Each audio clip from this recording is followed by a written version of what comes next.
So if you sort of, and I think you kind of just touched on this, but if you had to sort of summarize, like, what's the secret ingredient to this whole SEO thing? Like, how would you do that? Well, I think a lot of what I'm trying to do is trying to say, there's a book called Good to Great. Mm-hmm. And with Good to Great, he talks about this flywheel. Mm-hmm. And what I try to do is I try to build a system for my clients, and SEO is one portion A part of the system, right? But if I'm talking about SEO, what's the secret ingredient? What I want to be able to do is I want to tighten up my website, get it airtight, make sure that that everything under my control is on lockdown, that it's consistent with best practices. Google recognizes it, and I know how to index, and I'm monitoring how well do I index. Yep. The second thing I want to do is I want to develop an editorial calendar so that I'm consistently creating content, that I'm putting multiple irons in the fire of keyword optimized content. Gotcha. Okay.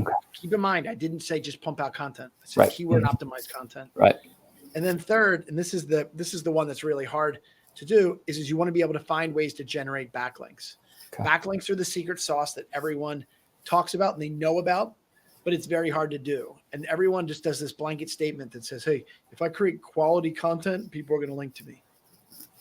Maybe, maybe not. I mean, I've read really great content, but that doesn't mean I have my website available to me to go in and link to it. Like, in fact, it's kind of a big ask. So you have to find ways to work with a subject matter expert that knows how to get backlinks from these other authority websites to point back to your website.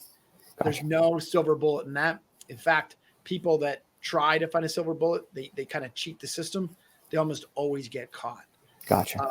You got to have a serious science and an art to find out how to develop and generate backlinks. And, so that's one of those things where when my toilet leaks, I don't try to fix it myself. I just call a plumber. You know what I mean? That's the part of the SEO equation that you can try yourself, but that's what separates a good agency from a bad agency, is saying, hey, you know what? What are you going to do to increase my authority? What are you going to do to get me backlinks?